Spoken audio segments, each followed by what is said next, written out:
Welcome back to Keeping Ag Real. This is Jenny Schweigert. I'm a mom, wife, chauffeur, sheep and cattle herder, front porch obsessor, and your host. Keeping Ag Real is part of the Farm and Rural Ag Network, your one-stop shop for the best agriculture podcasts and vlogs. Visit www.farmruralag.com for more information. Today's episode is sponsored by Bayer Crop Science, providing access to crop protection safety data through their new transparency initiative. So what does this mean? It translates to Bayer sharing the scientific data they're using when evaluating plant protection products, and they want to share that with you. Google the words Bayer and transparency to quickly find the new website and learn how you can love the facts. Welcome back to Keeping Ag Real. This is going to be a really interesting episode. Today I have Connie Diekman, registered dietitian, director of university nutrition at Washington University in St. Louis, and former president of the Academy of Nutrition and Dietetics. And you previously had a radio program, Eating Right, on WBBM up in Chicago as well. And you've done some reporting and you've been published. I'm really interested in getting a hold of the Superfood Nuts book and taking a look at that and reading that. It sounds interesting. So as the director of university nutrition, can you briefly describe the goals of your position? One of the things the university recognized a while back was they wanted our students to graduate not just as bright and successful, but they wanted them to be healthy. Very good. So in that respect, what the university did was put me in a position where I work with dining. So we're looking at healthier menu options, how we prepare, as well as what is in the menu. Then I spend the other half of time with students, so student health, with our athletes, with student groups, really trying to do the education piece so that then when in dining, when we do the here's the healthier, they'll understand why. I think it's a really cool concept. I've been out of college way too many years, but I don't remember having any type of resource like that back when I was in college. Is this something new in the university realm? It is definitely newer. Universities have often had either over on the health and wellness side or on the dining side. A lot of times it was still a contractor though, so it wasn't integrated into what the university was doing, whereas this position really is integrated in, so it is a part of the environment on the campus. It does speak to the population we're dealing with. They want this. Right. So it's meeting that need piece as well as somewhat of a trend. So most of your job in the last decade or so has been working with those younger generations, but you have lots of experience with the older generations too prior to that. What observations have you made in the eating habits of university students versus the other demographics? There's no difference that when you look at the current population, they're much more interested in tell me what I'm eating. Yes, taste still is number one, but they want to know what's there. I don't think they're as anxious to enjoy as previous generations. Interesting. Taste is important, but I see a difference in the enjoyment piece. You know how people would sit around a dinner table and really sit and enjoy and converse, and the food experience was that. Right. This is, I need to get something to eat. This is put it in the to-go container, and I'm off to wherever I need to go next. I think they're missing that experience part. Interesting. What percentage of the students do you think have an accurate understanding of where their food comes from? Accurate, that's the key word, right? Yes. Very small. They don't know. Yeah, we certainly do have a mixed population on campus, so we have about a third who are international students, so of course a significant number that come from both coasts. And which is completely different, farms. Right. Right, it's not the same. The questions are significant when it comes to the organic, when it comes to local, when it comes to what is processed. There is no question that organic is on that list, the perception that it is preferable. Preferable or healthier? Or Both. do they know? Both in their minds. Preferable means because it's healthier. Okay.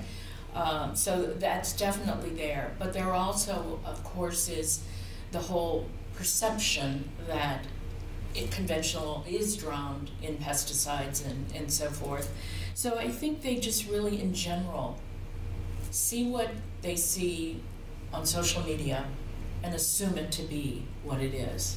Because it's on the internet, Exactly. It must be true. It has to be right. I know that you've tried different programs, such as the Connies Choice program. What are some other programs that you have implemented in addition to that to help them have a better understanding of where their food is coming from or what's in your food? Because the Connies Choice was more about what is in your food, right? We have several things that we do. One of the biggest ones that probably allows us to really have the conversation is what we call Dine with the Dietitian. We do 2 of these every month. Oh, cool. Student groups we can only handle 18 people, so somewhat of a drawback. But students bring a group of students, so it could be the RAs who bring their residents, it could be a sorority, a fraternity, any student group. And what we do is in 1 hour, so we have this real well planned, the chef who has designed the meal based upon the theme that I have set. So this past week we did plant-based. So she developed a menu to meet that. So she explains what she's prepared. We do very brief demo because again we only have an hour. And then they sit and eat, and that's when we talk. And that's when you can get that, should I eat organic? What about local? What about processed? What about and so forth? So that's one. Another that we've started, and it's taking off like crazy, is cooking classes. Awesome. So we do 2-hour cooking classes where they actually can do the preparation. The chef obviously is over that aspect, but then I partner with them on healthier menus. So it's the same partnership piece. And you can have that conversation. Again, small numbers, so it's hard to impact the whole campus, but every little ripple helps. That's great. Really, that's great. I'm going to jump back to the Connies Choice program because it wasn't a program, and I don't know if you still implementing? Mm-hmm. Okay, we are. Fantastic. It's not about changing anything on the menu. It was more about labeling. And the reason that stuck out to me is because of the labeling issues we have in the general public. So I'm really interested in hearing, after 7 years of the program, what has the experience been? And how are the students receiving this program today? It still is doing well. We know we don't do a good job tracking. Well, tracking, it's hard. It's hard. And, our focus really is on continuing to have availability. So we somewhat struggle with, do we put our emphasis there or do we track? But our goal with it is to have those options, as you said, marked, so that students can easily just grab it. They are a grab-and-go group. They don't sit down to eat. So by putting Connie's Choice on items, and we do the education that what it means is this soup, this salad, this entree has a better nutrient package. So it's about the nutrient package. And you don't have to go check that information, which is on the website. So we do have it available. Because they're probably not going to go check. And we know that they do things so impulsively.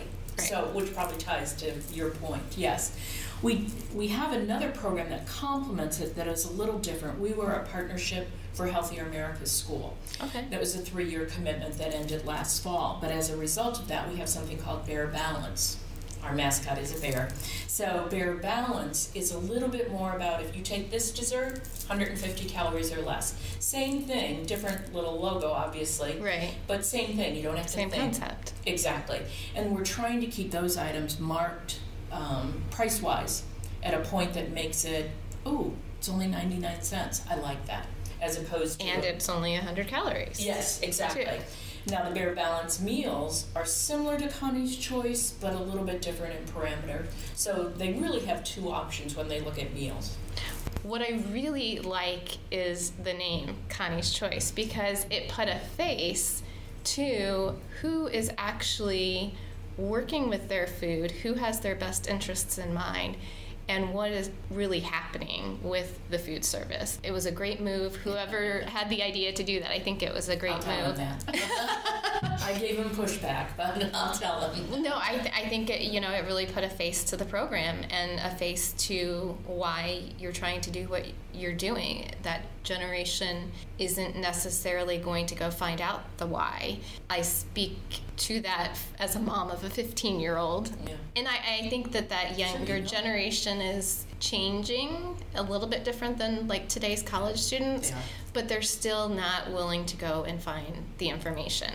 Mm-hmm. Yeah. No, there's no question. Everything for them needs to be fast and easy. And it certainly was one way that we could come to that. So I'm going to change gears just a tad bit. You have a lot of experience in eating disorders, specifically obesity. Do you believe that obesity has increased in the collegiate demographic? That's a hard question. When we look at obesity in society, it of course it is significant. We look at a third of people are obese, 2/3 are overweight. So, we know we have a major problem. My guess is it's comparable in our college population. We spend so much time on true eating disorders because of the immediate health implication.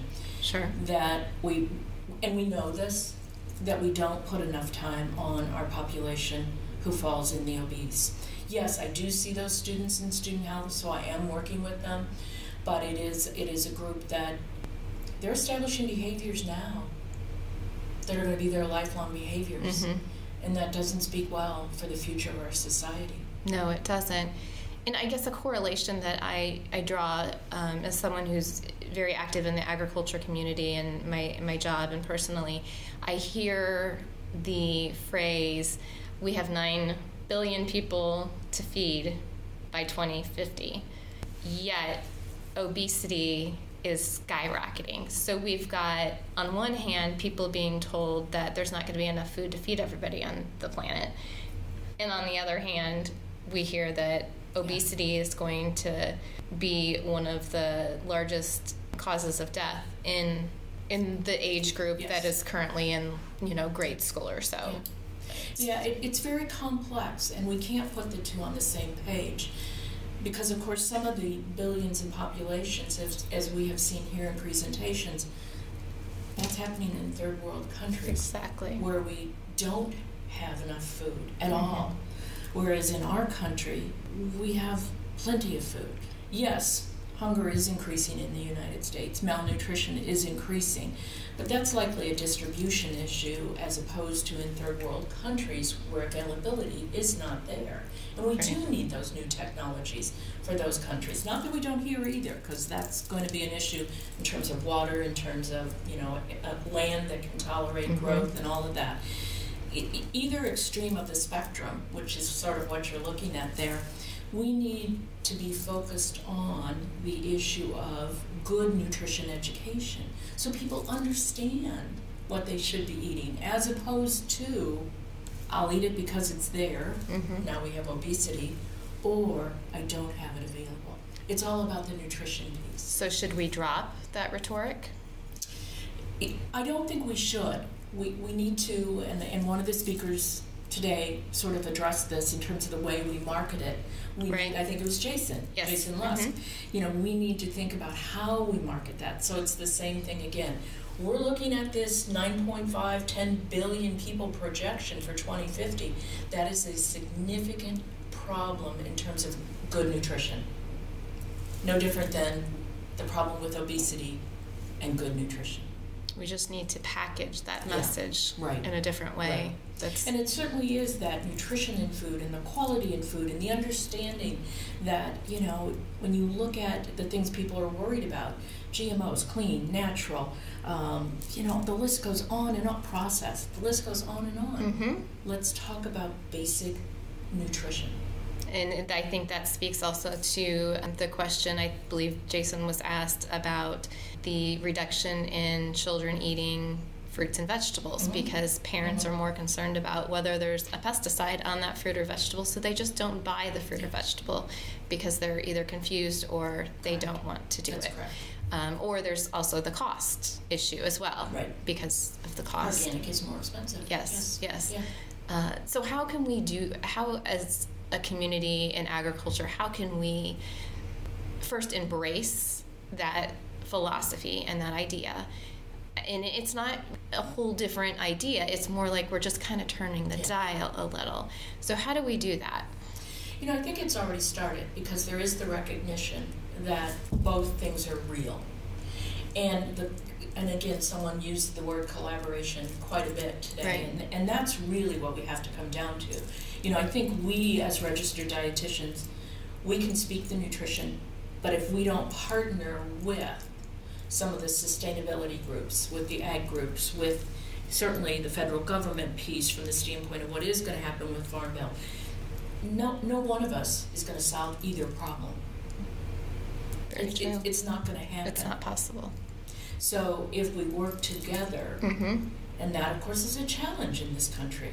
Everybody wants to get the gold medal for mm-hmm. being the savior. Yes. And you would think by now we've learned it's not happening. Right. But we haven't. And so it's time that we do look at our children. And certainly we're doing that right now with regards to so many things. That we look at our children and say, what is in their best interest for the future? Right. Well, we are out of time. Is there anything that you want to offer the agriculture community, in addition to, like you just mentioned, to make sure that we're all collaborating together? Do you have any other words of advice?